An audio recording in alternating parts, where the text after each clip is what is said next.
وَلَقَدْ يَسَّرْنَا الْقُرْآنَ لِلذِّكْرِ فَهَلْ مِن مُّدَّكِرٍ الحمد لله رب العالمين والصلاة والسلام على أشرف الأنبياء والمرسلين أما بعد فأعوذ بالله من الشيطان الرجيم من همزه ونفخه ونفثه بسم الله الرحمن الرحيم رب اشرح لي صدري ويسر لي أمري واحلل عقدة من لساني يفقه قولي اللهم انفعنا بما علمتنا وعلمنا ما ينفعنا وزدنا علما فبشر عبادي الذين يستمعون القول فيتبعون أحسنه أولئك الذين هداهم الله وأولئك هم أولو الألباب.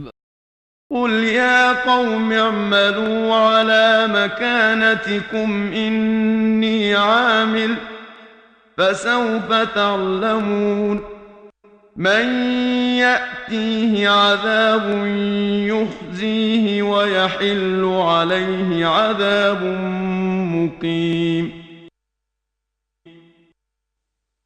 إنا أنزلنا عليك الكتاب للناس بالحق فمن اهتدى فلنفسه ومن ضل فإنما يضل عليها وما أنت عليهم بوكيل الله يتوفى الأنفس حين موتها والتي لم تمت في منامها فيمسك التي قضى عليها الموت ويرسل الأخرى إلى أجل مسمى إن في ذلك لآيات لقوم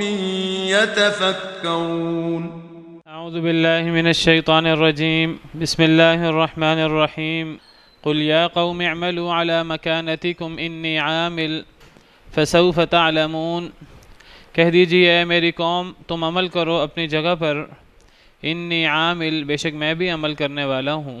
پچھلی آیات کریمہ میں اللہ رب العالمین نے توحید اور شرک کی بات کی ہے، اس شخص کی بات کی ہے جو اللہ پہ جھوٹ باندھتا ہے یا اللہ کی طرف سے آنے والی وہی کتاب و سنت کا انکار کرتا ہے، اور اس کے بالمقابل اس شخص کی بات کی ہے جو اللہ کی وحی لوگوں کو سناتا ہے اور اللہ کی وحی کی تصدیق کرتا ہے۔ تو اللہ نے مختلف گروہوں کا پیچھے ذکر کیا ہے، نیک لوگوں کا، برے لوگوں کا، اور پھر شرک اور توحید کا بھی ذکر کیا ہے۔ میں نے کئی دفعہ ذکر کیا ہے اپنی کلاس میں کہ اللہ تعالیٰ نے جو قرآن کریم میں شرک کا رد کیا ہے تو اس کے دو بڑے دلائل عقلی طور پہ اللہ نے دیے ہیں شرک کے رد کرنے کے۔ ایک دلیل تو یہ دی ہے کہ کیا جن کو تم اللہ کے علاوہ معبود بناتے ہو وہ خالق ہیں کہ مخلوق ہیں؟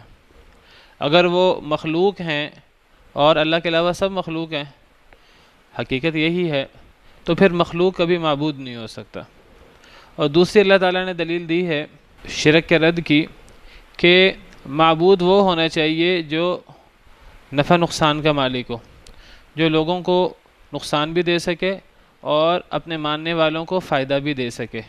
اور اللہ نے قرآن کریم میں جگہ جگہ اعتراض کیا ہے مشرکین مکہ پر کہ تم مجھے بتاؤ کہ جن کو تم اللہ کے علاوہ شریک بناتے ہو کیا وہ نفع نقصان دوسروں کو دینے پر قادر ہیں؟ دوسروں کو نفع نقصان دینا تو دور کی بات، کیا وہ اپنے آپ کو نفع نقصان سے بچا سکتے ہیں؟ یہ دو باتیں اللہ تعالیٰ نے جگہ جگہ پر کی ہیں اور ان سے شرک کا رد کیا۔ تو پرسوں جو ہم نے آیت کریمہ پڑھی تھی، آخری آیت نمبر 38، اس میں یہی دو دلائل اللہ رب العالمین نے بیان کیے تھے کہ یہ جو مشرکین مکہ ہیں، اے نبی ان سے سوال کریں کہ آسمان و زمین کا خالق کون ہے؟ تو یہ خود جواب دیں گے مشرکین کہ اللہ خالق ہے آسمان و زمین کا۔ یہ اپنے معبودوں کا، لات منات عزا کا اور جن معبودوں کو یہ پوجتے ہیں، یہ ہرگز ان کا نام نہیں لیں گے۔ جب آسمان و زمین کا خالق اللہ ہے، ان کا خود کا خالق اللہ ہے، تو پھر یہ اللہ کے علاوہ اوروں کو پوجتے کیوں ہیں، اوروں کی عبادت کیوں کرتے ہیں؟ پھر یہ پوچھا کہ اگر مجھے اللہ نقصان پہنچانا چاہے کیا تمہارے سارے معبود مل کر مجھے بچا سکتے ہیں؟ یا اگر اللہ مجھے رحمت پہنچانا چاہیں تو کیا تمہارے سارے معبود مل کر اس رحمت کو مجھ سے دور کر سکتے ہیں؟ مشرکین مکہ کا بھی جواب یہی ہے کہ نہیں۔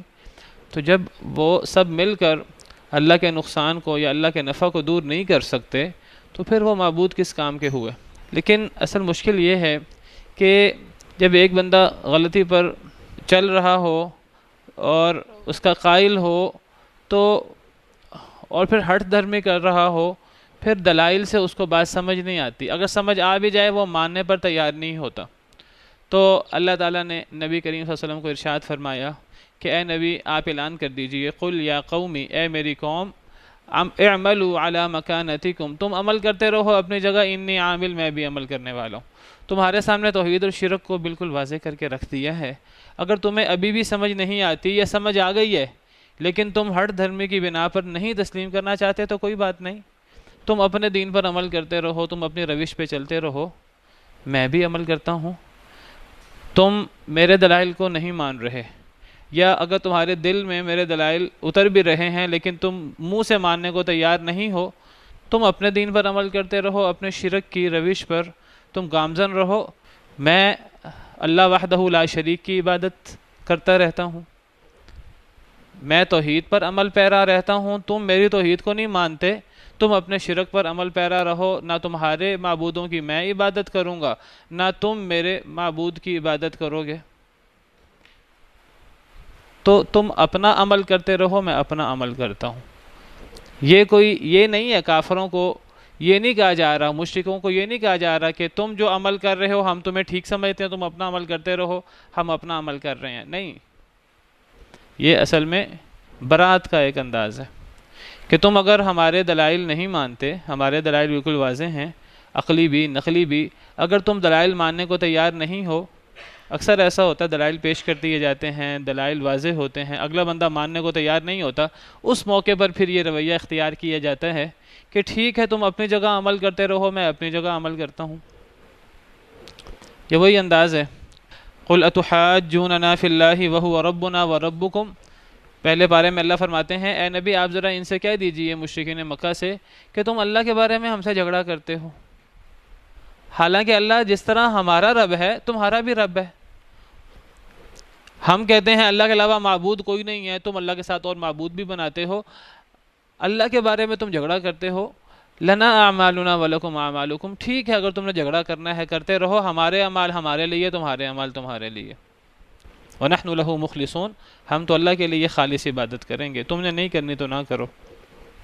یہی بات سورۃ الکافرون میں فرمائی گئی، قُلْ يَا أَيُّهَا الْكَافِرُونَ، کہہ دیجئے اے کافرو، لا اعبد ما تعبدون، تم جن کی عبادت کرتے ہو میں ان کی عبادت نہیں کرتا، ولا انتم عابدون ما اعبد، اور نہ تم عبادت کرتے ہو جس کی میں عبادت کرتا ہوں، ولا انا عابد ما عبدتم، نہ میں عبادت کرنے والا ہوں اس کی جس کی تم عبادت کرتے ہو، ولا انتم عابدون ما اعبد، نہ تم اس کی عبادت کرتے ہو جس کی میں عبادت کرتا ہوں، لکم دینکم ولی دین، تمہارے لیے تمہارا دین، میرے لیے میرا دین، ایسے جیسے ہم کہتے ہیں نا تمہیں تمہاری باتیں مبارک ہوں، مجھے میری باتیں مبارک ہوں، میں اپنے دین پر مطمئن ہوں، تم اپنے دین پر چلتے رہو، اگر تم ہماری بات نہیں مانتے تو تب یہ انداز اختیار کیا جاتا ہے۔ کہہ دیجئے اے میری قوم، عمل کرو اپنی جگہ پر، تم اپنی جگہ عمل کرتے رہو، انی عامل، میں اپنی جگہ عمل کرتا ہوں، تم اپنے شرک پر چلتے رہو، میں اپنی توحید پر چلتا رہتا ہوں، فسوف تعلمون، پس ان قریب تمہیں علم ہو جائے گا، کب؟ قیامت کے دن، قبر کے اندر یا موت کے وقت، پس ان قریب تم جان لو گے، من یأتیہ عذاب یخزیہ، کہ کس کے پاس آتا ہے عذاب جو اسے رسوا کر کے رکھ دے گا، وَيَحِلُّ عَلَيْهِ عَذَابٌ مُقِيمٌ، اور اتر آئے گا اس پر عذاب قائم رہنے والا، تمہیں عنقریب پتہ لگ جائے گا کہ ہم دونوں میں سے کس پر اللہ کا عذاب آتا ہے جو اسے رسوا کرے گا، اور ہم دونوں میں سے کس پر قائم دائم رہنے والا یعنی ہمیشہ رہنے والا عذاب آتا ہے، عنقریب پتہ لگ جائے گا۔ اگر ابھی تم اپنی آنکھیں نہیں کھولتے تو تم نہ کھولو، لیکن پھر تمہیں اب پتہ لگ جائے گا، لیکن اب جب پتہ لگے گا تب پھر تم توبہ بھی نہیں کر سکو گے، لیکن ٹھیک ہے تمہاری اپنی چوائس ہے، تم نے خود اس کو اختیار کیا ہے، ٹھیک ہے تم اپنے دین پر عمل کرتے رہو، میں اپنے دین پر عمل کرتا ہوں، بات واضح ہے، دلائل واضح ہیں، تم نے نہیں ماننے تو نہ مانو، تمہیں عنقریب پتہ لگ جائے گا۔ اِنَّا أَنزَلْنَا عَلَيْكَ الْكِتَابَ لِلنَّاسِ بِالْحَقِّ، بے شک ہم نے نازل کی آپ پر کتاب لوگوں کے لیے حق کے ساتھ۔ ہم نے آپ پر کتاب نازل کی ہے، قرآن، اور پھر قرآن کی شرح حدیث مبارکہ بھی۔ بے شک ہم نے نازل کی آپ پر کتاب للناس، لوگوں کے لیے، جو سب لوگوں کے لیے ہے۔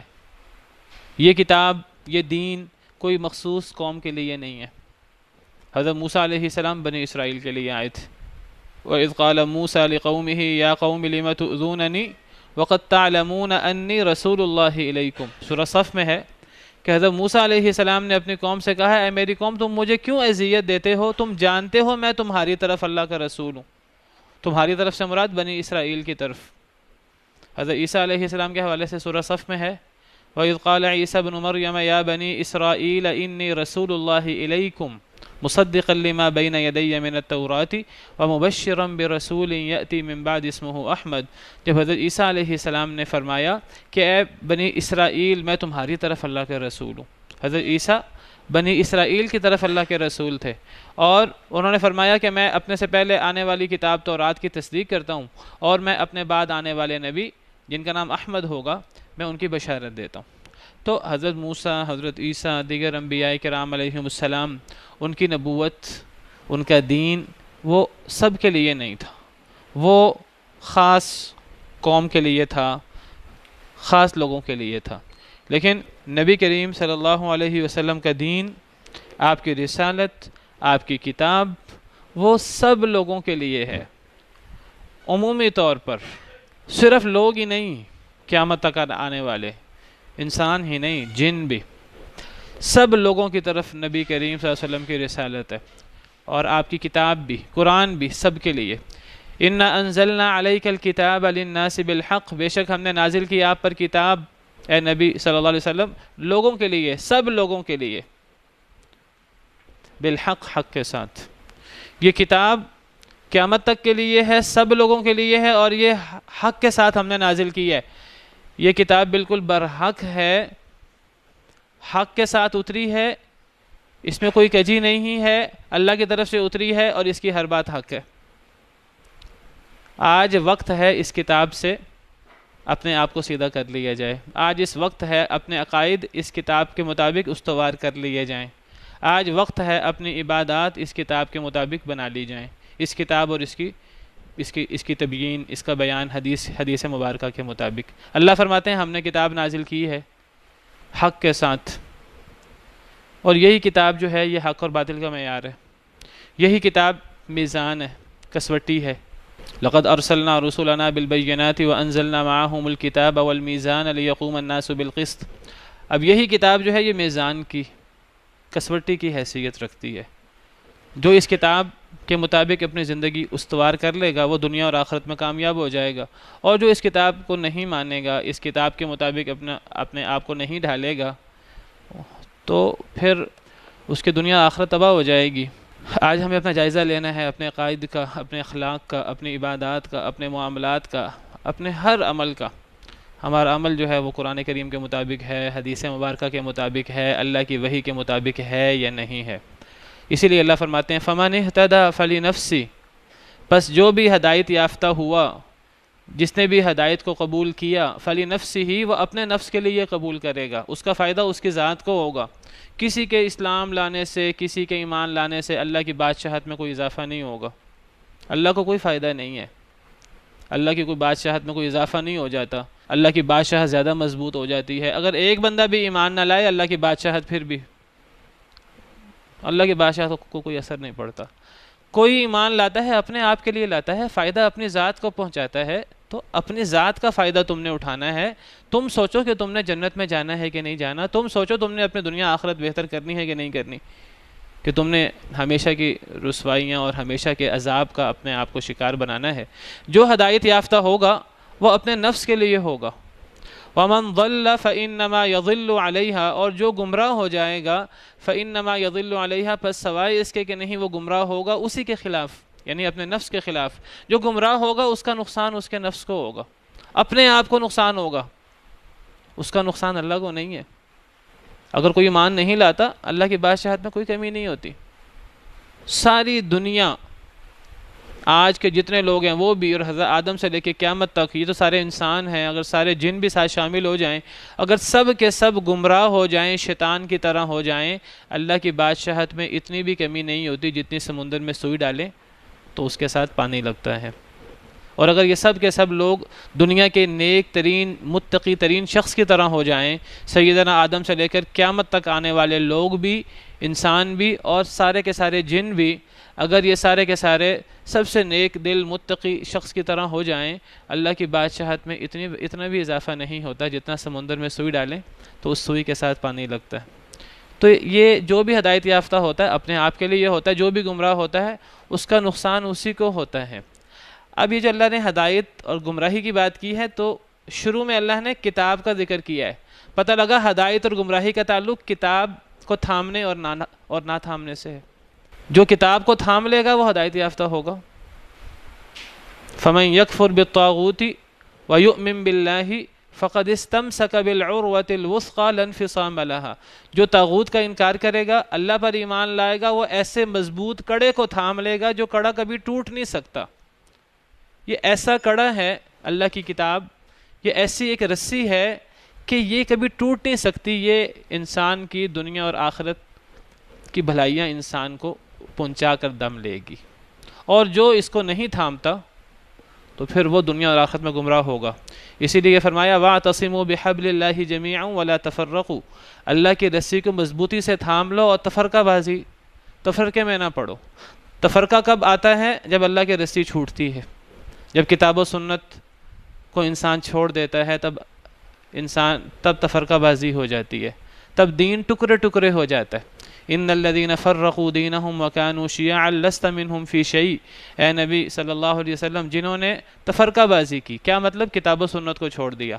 جب ایک اللہ کی جو صراط مستقیم ہے اس کو چھوڑ دیا جائے، ہزاروں رستے ہیں، پھر انسان کسی ایک رستے پر پھر انسان قائم دائم نہیں رہتا، پھر اب ہزاروں رستے ہیں، پھر انسان فرقہ واریت میں پڑ جاتا ہے. اور جو فرقہ واریت میں پڑ جاتے ہیں، اللہ کا فیصلہ ہے ان الذين فرقوا دينهم وكانوا شيعا. جو فرقہ بازی میں پڑتے ہیں اور گروہ بن جاتے ہیں، لست منهم في شيء. اے نبی آپ کا ان سے کوئی تعلق نہیں ہے، نہ آپ کا ان سے کوئی تعلق، نہ ان کا آپ سے کوئی تعلق. والعیاذ باللہ. وہ اپنے آپ کو محمدی نہیں کھلوا سکتے، وہ کھلاتے بھی نہیں ہیں، ان کو شوق بھی نہیں ہے کھلوانے کا. وہ اپنی نسبت پھر اوروں کی طرف کرنا شروع کر دیتے ہیں. جو بندہ کتاب اللہ کو چھوڑ دے گا، سنت رسول اللہ کو چھوڑ دے گا، نبی کا اس سے کوئی تعلق نہیں. قرآن کہتا ہے لست منہم فی شیء. جب نبی کا کوئی تعلق نہیں، اس کا نبی سے کوئی تعلق نہیں. اور ایسے لوگ آپ حیران ہوں گے، ان کو خوشی ہوتی ہے کہ وہ نبی کے علاوہ اپنے آپ کو اوروں کی طرف منسوب کرتے ہیں. کوئی اپنے آپ کو کسی شہر کی طرف منسوب کر لیتا ہے، کوئی اپنے آپ کو جو ہے کسی ادارے کی طرف منسوب کر لیتا ہے، کوئی اپنے آپ کو کسی شخصیت کی طرف منسوب کر لیتا ہے. بھئی اگر منسوب کرنا ہے اپنے آپ کو تو نبی کی طرف منسوب کرو، منسوب کرنا ہے تو اسلام کی طرف منسوب کرو. تو یہ ہدایت اور گمراہی کا تعلق جو ہے یہ کتاب کے ساتھ ہے. اور ہدایت کا فائدہ انسان کے اپنی ذات کو ہے، اور گمراہی کا نقصان انسان کے اپنی ذات کو ہے. وما انت علیہم بوکیل. اور نہیں ہیں آپ اے اللہ کے نبی صلی اللہ علیہ وسلم علیہم ان کے اوپر بوکیل زبردستی کرنے والے، دروغہ. آپ ان کے اوپر زبردستی کرنے والے نہیں ہیں. کیا مطلب؟ اگر کوئی نہ مانے آپ کی بات تو آپ نے زبردستی نہیں منوانی، آپ نے صرف سمجھانا ہے. آپ کا کام ٹھونسنا نہیں ہے، تھوپنا نہیں ہے ہدایت کو. کوئی نہ مانے تو آپ زبردستی نہیں کر سکتے، آپ وکیل نہیں ہیں، آپ ان کے اوپر زبردستی کرنے والے نہیں ہیں. آپ کا کام کیا ہے؟ قرآن کریم کی دیگر آیات پڑھیں، اس سے اس آیت کریمہ کی مزید وضاحت ہوتی ہے. فرمایا فَإِن تَوَلَّوْا فَإِنَّمَا عَلَيْكَ الْبَلَاغُ. کئی آیتیں ہیں، سورہ نحل کی آیت نمبر 82. فَإِن تَوَلَّوْا فَإِنَّمَا عَلَيْكَ الْبَلَاغُ الْمُبِينُ. اے نبی اگر یہ منہ موڑ لیں تو آپ نے زبردستی دین نہیں ٹھونسنا، آپ کا کام ان پر پہنچا دینا ہے. سورہ آل عمران میں فرمایا وَإِن تَوَلَّوْا فَإِنْ أَسْلَمُوا فَقَدِ اهْتَدَوْا. اگر یہ مسلمان ہوگے تو یہ ہدایت یافتہ ہوگے. وَإِن تَوَلَّوْا. اور اگر یہ پھر گئے اسلام لانے سے فَإِنَّمَا عَلَيْكَ الْبَلَاغُ. آپ کا کام پہنچانا ہے. وَاللَّهُ بَصِيرٌ بِالْعِبَادِ. اللہ بندوں کو دیکھ رہا ہے، اللہ خود نمٹ لیں گے. آپ کا کام پہنچانا ہے، آپ کا کام ٹھونسنا نہیں ہے. ایک اور آیت کریمہ میں فرمایا وَمَا أَنْتَ عَلَيْهِمْ بِجَبَّارٍ. فرمایا نحن اعلم بما یقولون، اے نبی صلی اللہ علیہ وسلم ہمیں بخوبی علم ہے جو یہ کہتے ہیں، وما انت علیہم بجبار، آپ ان کے اوپر جبر کرنے والے نہیں ہیں۔ آپ کا کام کیا ہے؟ فذکر بالقرآن من یخاف وعید، جو میری ڈانٹ سے ڈرے اس کو قرآن سے نصیحت کر دیں۔ آپ کا کام نصیحت کرنا ہے، آپ کا کام جبر کرنا نہیں ہے۔ ایک اور آیت کریمہ میں فرمایا سورہ غاشیہ میں، فذکر انما انت مذکر، سورہ غاشیہ آیت نمبر 21، آپ نصیحت کریں، آپ کا کام تو صرف نصیحت کرنا ہے۔ انما حصر کے لیے آتا ہے، آپ کا کام نصیحت کرنا ہے۔ لست علیہم بمسیطر، آپ ان کے اوپر زبردستی کرنے والے دروغہ نہیں ہیں۔ الا من تولی وکفر، ہاں جو منہ موڑ لے گا، کفر کرے گا، آپ کی بات نہیں مانے گا، آپ نے زبردستی نہیں کرنی۔ جو آپ کی بات نہیں مانے گا تو کیا ہوگا؟ فیعذبہ اللہ العذاب الاکبر، اس کا معاملہ اللہ کے ساتھ ہے، اللہ اسے عذاب دیں گے دنیا میں بھی آخرت میں بھی۔ تو وما انت علیہم بوکیل، اے نبی آپ کا کام پہنچانا ہے، آپ ان کے اوپر زبردستی کرنے والے نہیں ہیں۔ جب ہمارے نبی کا یہ کام نہیں ہے تو امتی کا کام کیا ہوگا؟ امتی کا کوئی کام نہیں ہے کہ وہ دوسرے پر زبردستی کرے، پہنچانا ہے دلائل کے ساتھ، دلیل کے ساتھ، حکمت کے ساتھ، خیر خواہی سے آپ بات کریں، اگلے کے سامنے دلیل پیش کریں اس کو قرآن کی، حدیث کی۔ اگر نہیں مانتا تو زبردستی نہیں کر سکتے۔ زبردستی آپ کریں گے، اگلا بندہ آپ کی زبردستی کے نتیجے میں مان بھی لے تو اس کے ماننے کا فائدہ نہیں ہے، آپ کو زبردستی کرنے کا گناہ ہے۔ اگر وہ زبردستی کے نتیجے میں مان بھی لے تو اللہ کو تو ایسا اسلام قبول ہی نہیں ہے۔ لا اکراہ فی الدین، دین میں تو کوئی جبر ہی نہیں ہے۔ اگر ایک بندہ جبراً کسی کو اسلام قبول کروا دے، اگلا بندہ جبراً اسلام قبول کر لے، اس کا اسلام اللہ کے ہاں قابل قبول ہی نہیں ہے۔ ہدایت کا تعلق تو دل کے ساتھ ہے۔ اللہ دل کھولیں گے تو ہدایت ملے گی، اللہ دل بند کر دیں گے ہدایت ملے گی نہیں۔ تو کوئی کسی کو ہدایت دے نہیں سکتا، کوئی کسی کے دل میں اتار نہیں سکتا، اللہ ہے جو اتار دے۔ ہاں کوئی کسی کی رہنمائی کر سکتا ہے، توجہ دلا سکتا ہے، نصیحت کر سکتا ہے۔ اب آگے اللہ رب العالمین نے اس کا سینہ کھول دیا تو اس کی دنیا آخرت سنور جائے گی، اور اللہ اسے توفیق دے دیں گے اسلام کی۔ اگر اللہ نے نہ سینہ کھولا تو بدبخت رہے گا دنیا میں بھی آخرت میں بھی، والعیاذ باللہ۔ توحید شرک کی آیات کے بعد یہ آیات بڑی واضح ہیں اپنے مفہوم میں۔ کئی لوگ جو ہیں وہ چڑ میں آ جاتے ہیں، وہ کہتے ہیں ہم نہیں مانتے، جو کرنا ہے کر لو۔ وہ سمجھتے ہیں جیسے ان کو منوانے سے کوئی اسلام کا فائدہ ہے، کوئی مسلمانوں کا فائدہ ہے۔ کسی کو منوانے میں نہ اسلام کا فائدہ ہے، نہ مسلمانوں کا فائدہ ہے، نہ اللہ کا فائدہ ہے۔ اور کسی کے نہ ماننے میں نہ اسلام کا نقصان ہے، نہ مسلمانوں کا نقصان ہے، نہ اللہ کا نقصان ہے، اس کا اپنا نقصان ہے۔ یہ تو اللہ کی طرف سے بہت بڑی توفیق ہے، اللہ کسی کو ہدایت دے، اللہ قبول کر لیں کسی کو اپنے راہ میں، یہ تو اللہ کی دین ہے۔ یہ تو ایسے شخص کے لیے افسوس ہونا چاہیے کہ اللہ نے اس شخص کو اپنے راہ میں قبول نہیں کیا۔ اور جس بندے کو اللہ توفیق دے دیں ہدایت کی، اس بندے کا کوئی کمال نہیں ہے، یہ تو اللہ رب العالمین کا احسان ہے کہ اللہ رب العالمین نے اس کے دل کو کھول دیا، اللہ رب العالمین نے اسے اپنی راہ میں قبول کر لیا، تو اللہ کا احسان ہے۔ اللہ یتوفی الانفس حین موتها والتی لم تمت فی منامها، اللہ رب العالمین کی عظمت اور اللہ رب العالمین کی قدرت، توحید کے دلائل قرآن کریم کا ایک عام موضوع ہے۔ قرآن کریم بار بار اللہ رب العالمین کی عظمت بیان کرتا ہے۔ اس عظمت میں سے ایک یہ بھی ہے، اللہ وہ ذات ہے جو پورا لیتا ہے، الانفس نفسوں کو، روحوں کو، حین موتیہا ان کی موت کے وقت، یتوفا یہ وفا سے ہے، وفا سے، واو فا یا، وفا کا مطلب ہوتا ہے پورا لینا، پورا دینا، پورا لینا۔ تو توفا یتوفا کا مطلب ہوتا ہے کسی کو پورا لے لینا۔ پورا لینے سے مراد کسی کی روح لے لینا، فوت کرنا، یہ بھی مطلب ہوتا ہے۔ اور کبھی یتوفا سے مراد صرف روح لینا نہیں ہوتا، یعنی روح قبض کرنا نہیں ہوتا۔ کئی دفعہ یتوفا کا مطلب جسم اور روح دونوں کو لے لینا بھی ہوتا ہے۔ ایک ہے کہ اللہ کسی کی روح قبض کر لیں، اس کا جسم وہیں رہے، جسم اور روح الگ ہو جائیں، اس کو کیا کہتے ہیں؟ موت، بڑی موت جو ہے۔ ایک موت یہ ہے کہ جسم وہیں ہے، اللہ نے روح قبض کر لی، اللہ نے قبض کی، اللہ کے حکم سے ملک الموت نے اپنے جو کارندے ہیں فرشتے ان کے ساتھ روح قبض کر لی. اس کو بھی توفیٰ یا توفیٰ کہتے ہیں. اور ایک توفیٰ یا توفیٰ کا مطلب ہوتا ہے پورا پورا لے لینا، یعنی جسم اور روح دونوں کو لے لینا. جسم اور روح دونوں کو لے لینا. کسی کو اللہ تعالیٰ اپنے پاس اٹھا لیں آسمانوں پر تو اس کے لیے توفیٰ کا لفظ بولا گیا قرآن کریم میں. قرآن کریم میں ہے سورہ آل عمران میں 3 پارے میں اذ قال اللہ یا عیسیٰ انی متوفیک ورافعوک الی. سورہ آل عمران آیت نمبر 55. جب اللہ نے کہا اے عیسیٰ بے شک میں متوفی کا، بعض لوگ اس کا ترجمہ کر دیتے ہیں میں آپ کو فوت کرنے والا ہوں. یہ توفیٰ یا توفیٰ فوت کرنے سے ہے ہی نہیں. اس کا روٹ کیا ہے؟ میں نے ذکر کیا اس کا روٹ ہے واو فا اور یا. وفا، وفا افائے عہد، وعدہ پورا کرنا، فلاں بڑا با وفا ہے. اس کا مطلب ہوتا ہے پورا دینا یا پورا لینا. جب یہ باب تفاعل سے ہو تو یہ لینے کے معنی میں ہوتا ہے. تو اس کا مطلب ہے لے لینا. تو توفیٰ یا توفیٰ کا مطلب عام طور پر روح لے لینا، کسی کی روح لے لینا. ہم اس کا مطلب کرتے ہیں فوت کرنا، اور زیادہ تر اس کا مطلب روح لینا ہوتا ہے.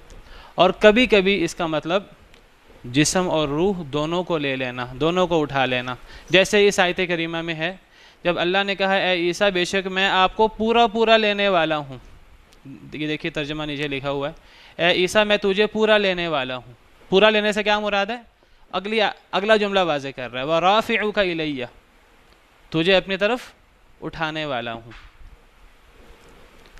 تو یہاں پتہ لگا یہاں متوفی کا سے مراد صرف روح لینا نہیں ہے، یہاں متوفی کا سے مراد جسم اور روح دونوں کے ساتھ حضرت عیسیٰ علیہ السلام کو اپنی طرف اٹھا لینا. عام طور پر توفیٰ یا توفیٰ کا مطلب صرف روح لینا ہوتا ہے. جب روح کسی کی لے لی جائے تو وہ فوت ہو جاتا ہے. یہاں یہ توفیٰ سے مراد روح لے لینا. قرآن کریم میں اور جگہ بھی لفظ استعمال ہوا ہے، آپ ہی دیکھیے وَاتَّقُوا يَوْمًا تُرْجَعُونَ فِيهِ إِلَى اللَّهِ، اور ڈر جاؤ اس دن سے ترجعون تم لوٹائے جاؤ گے جس میں إِلَى اللَّهِ اللہ کی طرف. ثُمَّ تُوَفَّى، یہ وہی لفظ ہے توفا. کیا مطلب ہے ثُمَّ تُوَفَّى؟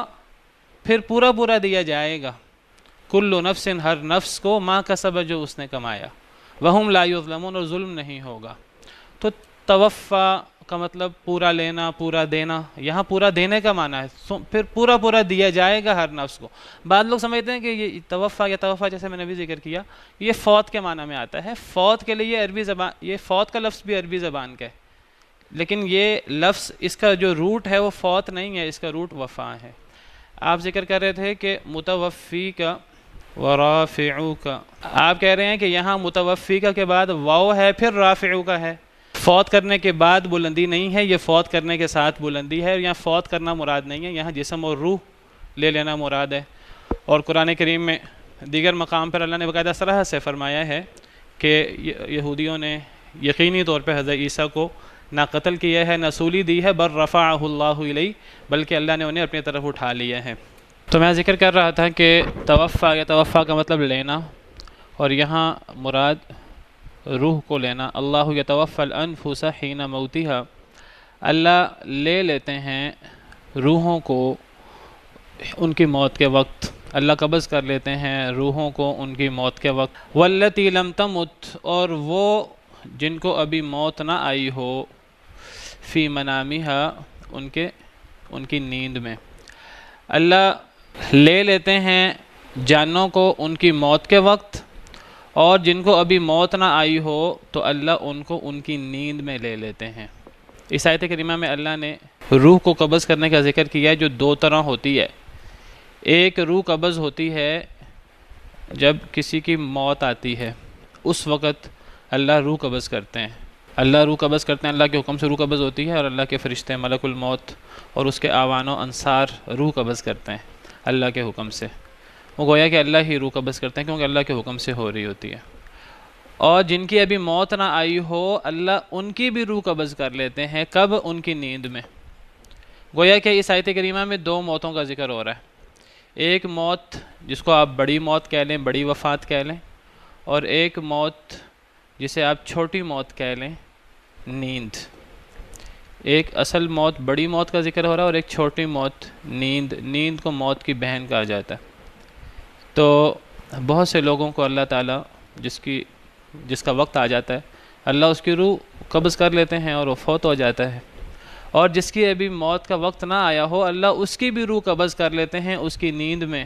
فَيُمْسِكُ الَّتِي قَضَى عَلَيْهَا الْمَوْتَ، پس روک لیتے ہیں اللہ تعالیٰ، الَّتِي، اس کو، قضا علیہ الموت، جس پر اللہ نے موت کا فیصلہ کر دیا ہوتا ہے، اللہ اس کی روح کو روک لیتے ہیں اپنے پاس۔ وَيُرْسِلُ الْأُخْرَى، اور چھوڑ دیتے ہیں دوسری کو، یعنی دوسری سے مراد یعنی جس کی ابھی موت کا فیصلہ نہیں ہوتا، اس کی روح کو چھوڑ دیتے ہیں اِلی اجل مسمی، ایک وقت مقررہ کے لیے۔ کیا مطلب یہ ہے کہ جو شخص جس کی موت کا وقت آ جاتا ہے، اللہ اس کی بھی روح قبض کر لیتے ہیں، اور ابھی جس کی موت کا وقت نہیں آتا، اللہ اس کی بھی روح قبض کر لیتے ہیں، جیتے جاگتے لوگوں کی بھی روح قبض کر لیتے ہیں۔ ابھی ان کی موت کا وقت نہیں آیا ہوتا، لیکن ان کی نیند کا وقت ہوتا ہے، تو نیند میں اللہ ان کی روح قبض کر لیتے ہیں، اللہ ان کی روح کو لے لیتے ہیں، مرنے والے کی روح بھی لے لیتے ہیں اور سونے والے کی روح بھی لے لیتے ہیں۔ اب جس کے بارے میں تو اللہ کی موت کا فیصلہ ہوتا ہے، اس کی روح اللہ واپس نہیں کرتے، وہ اپنے پاس روکی رکھتے ہیں، وہ پھر جسم میں دوبارہ آ کر وہ بندہ دوبارہ زندہ نہیں ہوتا۔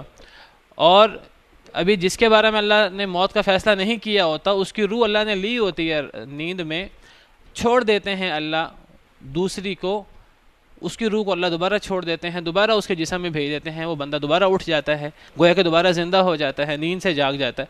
لیکن یہ جو روح اللہ چھوڑتے ہیں الی اجل مسمی، یہ ہمیشہ کے لیے نہیں چھوڑتے، یہ ایک وقت مقررہ کے لیے چھوڑتے ہیں۔ اللہ نے دنیا میں تو کسی کو ہمیشگی نہیں دی، اب ایک وقت مقررہ تک اللہ نے وہ روح چھوڑی ہے، جب اس کے موت کا وقت آئے گا تو وہ روح اللہ قبض کر لیں گے، حقیقی روح قبض کرنا بڑی موت کے لیے۔ تو گویا کہ یہاں چھوٹی موت اور بڑی موت، چھوٹی وفات اور بڑی وفات کا ذکر ہے۔ بڑی وفات یا بڑی موت ہے انسان کے مرتے وقت روح قبض ہو جائے، اور چھوٹی موت یا چھوٹی وفات کا مطلب ہے کہ نیند کے وقت اللہ انسان کی روح قبض کر لیتے ہیں، اور جس کی روح اللہ نے، جس کو موت دینی ہوتی ہے، اس کی روح اللہ اپنے پاس روک لیتے ہیں، اور جس کو اللہ نے ابھی موت نہیں دینی ہوتی، اس کی روح کو اللہ چھوڑ دیتے ہیں ایک وقت مقررہ کے لیے۔ ان فی ذلک لآیات لقوم یتفکرون، بے شک اس میں البتہ نشانیاں ہیں بڑی بڑی، لقوم یتفکرون، اس قوم کے لیے جو تفکر کرتے ہیں۔ یہ آیت کریمہ اللہ رب العالمین کی عظیم قدرت پر دلالت کرتی ہے، اور جو لوگ غور و فکر کرنے والے ہیں ان کے لیے اس آیت کریمہ میں بڑی نشانیاں ہیں۔ بہت سے لوگ ہیں دنیا کے اندر جو مرنے کے بعد دوبارہ زندہ ہونے کے قائل نہیں ہیں، جو بعث بعد الموت کے انکاری ہیں بھئی، اور ان سے پوچھا جائے کہ جی تم کیوں انکاری ہو، وہ کہتے ہیں یہ کیسے ہو سکتا ہے کہ کوئی مر جائے اور مرنے کے بعد دوبارہ زندہ ہو جائے، یہ کیسے ہو سکتا ہے کہ کوئی مر جائے، اس کو قبر میں دفنا دیا جائے اور اس کی جسم مٹی میں مل جائے، ہڈیاں تک وہ سیدھا ہو جائیں، پھر جو ہے وہ دوبارہ اس کو اللہ زندہ کریں، اللہ دوبارہ اس کے اندر روح ڈالیں قیامت کے دن، یہ کیسے ہو سکتا ہے، یہ کیسے ممکن ہے؟ اللہ کہتے ہیں یہ کام تو روزانہ ہوتا ہے انسان کے ساتھ، اور اللہ رب العالمین یہ کام کرتے ہیں، روزانہ کرتے ہیں، وہ چونکہ روزانہ ہو رہا ہے انسان کو وہ عجیب محسوس نہیں ہو رہا، حالانکہ اللہ روز انسان کو موت دے رہے ہیں، روز انسان کو زندہ کر رہے ہیں، روز انسان مرتا ہے اور روز انسان زندہ ہوتا ہے، وہ چھوٹی موت ہوتی ہے۔ تو جو اللہ روزانہ مارنے کے بعد روزانہ زندہ کر سکتا ہے، بعض لوگ تو ایک دن میں کئی مرتبہ مرتے ہیں، بعض لوگ تو دن میں ایک دفعہ سوتے ہیں، بعض لوگ دن میں زیادہ مرتبہ سوتے ہیں، رات کو سو گئے، فجر سے پہلے اٹھ کے، فجر کے وقت اٹھ کے، فجر کی نماز پڑھی، پھر سو گئے، پھر اٹھ کے، کچھ لوگ درمیان میں دوپہر کو بھی سوتے ہیں، وہ دن میں کتنی دفعہ ان کو موت آتی ہے، اور پھر دوبارہ اللہ روح قبض کر لیتے ہیں، دوبارہ اللہ روح بھیج کر زندہ کر دیتے ہیں۔ تو جو اللہ تعالیٰ انسان کو مارنے کے بعد دوبارہ زندہ کرنے پر قادر ہیں چھوٹی موت کے بعد، تو وہ اللہ بڑی موت کے بعد دوبارہ زندہ کرنے پر قادر کیوں نہیں ہے؟ بالکل قادر ہیں۔ بہت بڑی دلیل ہے اللہ رب العالمین کی قدرت کی اور بعث بعد الموت کی۔ بعث بعد الموت کی اور بہت سارے دلائل ہیں کہ جو اللہ زمین و آسمان کو پیدا کر سکتا ہے وہ اللہ انسان کو مرنے کے بعد پیدا نہیں کر سکتا، جو اللہ انسان کو پہلی دفعہ پیدا کر سکتا ہے وہ اللہ انسان کو مارنے کے بعد دوبارہ پیدا نہیں کر سکتا، اور بہت سارے دلائل ہیں جو سبز درخت کے ذریعے آگ پیدا کر سکتا ہے وہ اللہ انسان کو دوبارہ پیدا نہیں کر سکتا۔ ان دلائل میں سے ایک دلیل یہ بھی ہے جو اللہ انسان کو روزانہ موت دیتا ہے، چھوٹی موت، پھر زندہ کرتا ہے، تو وہ اللہ انسان کو دوبارہ زندہ نہیں کر سکتا حقیقی موت کے بعد۔ یہ جو رات سوتے ہیں، یہ رات سونا موت ہے، یاد رکھیے۔ اسی لیے جو ہمیں دعا سکھائی گئی ہے، بسمک اللہم اموت و احیا، اللہم بسمک اموت و احیا، رات سوتے وقت ہم دعا کریں، ہم یہ ذکر کریں کہ اے اللہ آپ کے نام کے ساتھ ہی میں مرتا ہوں اور میں زندہ ہوتا ہوں۔ جب رات سوتے ہیں تو یہ دعا پڑھتے ہیں، گویا کہ ہم مر رہے ہیں، ہماری روح نکل جائے گی۔ اور جب صبح اٹھتے ہیں تو کیا دعا پڑھتے ہیں؟ الحمدللہ الذی احیانا بعدما اماتنا والیہ النشور، تمام تعریفیں اس ذات کی جس نے ہمیں زندہ کر دیا اس کے بعد کہ اس نے ہمیں مار دیا تھا، اور اسی طرح اللہ کی طرف لوٹ کر جانا ہے، اسی طرح قیامت کے دن اللہ ہمیں زندہ کریں گے۔ تو یہ تو جو ہم سونے کے بعد اٹھتے ہیں تو یہ قیامت کے دن اٹھنا جو ہے یہ اسی کے قریب قریب ہے، وَإِلَيْهِ النُّشُورُ، اسی اللہ کی طرف لوٹ کر جانا ہے۔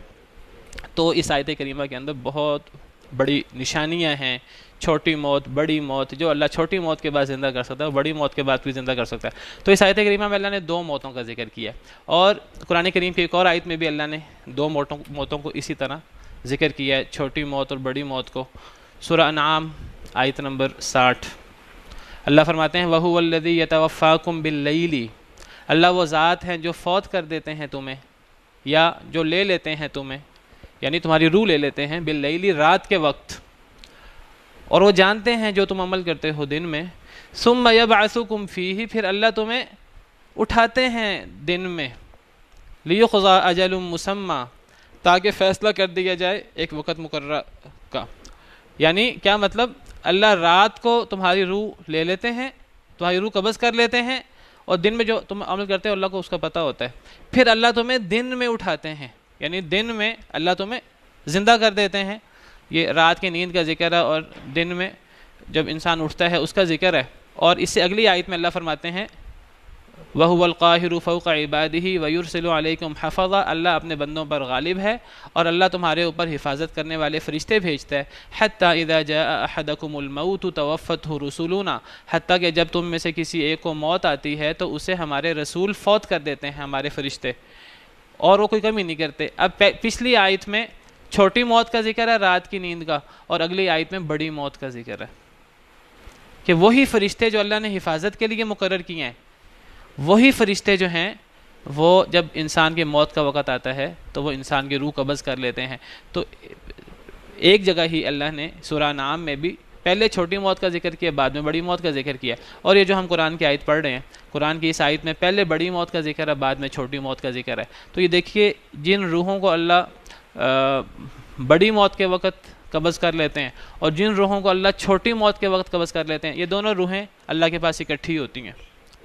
حدیث مبارکہ میں آتا ہے، صحیح بخاری کی حدیث ہے، نبی صلی اللہ علیہ وسلم کا ارشاد ہے، حضرت ابو ہریرہ سے مروی، نبی صلی اللہ علیہ وسلم نے فرمایا، صحیح بخاری کی روایت ہے، اذا اوا احدکم الی فراشہ، جب تم میں سے کوئی بندہ اپنے بستر کی طرف پناہ لینے لگے، نیند کے لیے بستر کی طرف، بستر میں لیٹنے لگے، فلینفض فراشہ، اپنے بستر کو جھاڑ لے، بداخلۃ ازارہ، اندر کے کپڑے سے وہ بستر کو جھاڑ لے، بستر کو جھاڑ لے بستر پہ لیٹنے سے پہلے، فإنہ لا یدری ما خلفہ علیہ، اس کو نہیں پتا کہ اس کے پیچھے بستر میں کیا چیز آ گئی ہے، ممکن ہے بستر کے اندر کوئی بچھو، کوئی خطرناک چیز بستر میں گھسی ہو۔ انسان کو جھاڑ لینا چاہیے سونے سے پہلے، پھر وہ کہے، سونے والا انسان کہے، بسمک ربی وضعت جنبی وبک ارفعہ، اے اللہ آپ کے نام کے ساتھ ہی میں اپنا پہلو رکھتا ہوں اور آپ کے نام کے ساتھ ہی میں اٹھوں گا، ان امسکت نفسی فرحمہا، اگر آپ نے میری روح کو قبض کر روک لیا تو اے اللہ میری اس روح پر رحم کرنا، اگر آپ نے میری روح کو جو آپ لے لیں گے، اگر آپ نے اس روح کو اپنے پاس روک لیا، واپس نہ چھوڑا، تو پھر اس روح پہ رحم کر دینا، کیونکہ موت آ چکی ہوگی۔ وَإِنْ أَرْسَلْتَهَا، اور اگر آپ نے اس روح کو قبض کرنے کے بعد چھوڑ دیا، دوبارہ مجھے اٹھا دیا سونے کے بعد، فَاحْفَظْهَا بِمَا تَحْفَظُ بِهِ عِبَادَكَ الصَّالِحِينَ، تو اس روح کی اس طرح حفاظت کرنا جس طرح آپ اپنے نیک بندوں کی حفاظت کرتے ہیں۔ تو یہ دعا سکھائی گئی، رات کو سونے کی دعا، اللہم بسمک اموت و احیا بھی ہے، یہ دعا بھی ہے، اور بھی سورہ ملک پڑھنے کا، اور بھی جو ہے وہ سورہ بقرہ کے آخری 2 آیات اور دیگر کچھ ذکر و اذکار بھی ہیں، تو یہ بھی اس میں ذکر ہے۔ تو یہ جو روحیں موت کے وقت اللہ روح قبض کرتے ہیں، یا نیند کے وقت یہ روحیں اللہ کے پاس اکٹھی ہوتی ہیں، جس روح کو اللہ چاہتے ہیں واپس بھیج دیتے ہیں، انسان جاگ جاتا ہے، جس روح کو اللہ چاہتے ہیں اپنے پاس روک لیتے ہیں۔ کئی لوگ آپ دیکھتے ہیں کہ بالکل صحیح سلامت ہوتے ہیں، وہ سوتے ہیں اور پھر جاگتے نہیں ہیں، اس روح کو اللہ نے روک لیا ہوتا اپنے پاس، کوئی بیماری نہیں ہوتی، موت کے لیے بیماری ہونا کوئی ضروری نہیں ہے، اللہ روح کو واپس ہی نہیں بھیجتے، وہ مر جاتا ہے۔ کئی لوگوں کے بارے میں پچھلے دنوں ہمارے جاننے والے تھے، کہتے ہیں ہمارے والد صاحب صبح نماز کے بعد سوئے، بالکل ٹھیک ٹھاک تھے، کوئی مسئلہ نہیں تھا، تو 6-7 بجے سوئے، نماز کے بعد اٹھے ہی نہیں۔ تو اللہ روح کو روک لیتے ہیں اپنے پاس، واپس چھوڑتے نہیں، اور جس روح کو اللہ نے چھوڑنا ہوتا ہے وقت مقررہ کے لیے اللہ چھوڑ دیتے ہیں، اور یہ اللہ کی بہت بڑی قدرت ہے۔ سبحان ربک رب العزت عما یصفون وسلام علی المرسلین والحمد للہ رب العالمین۔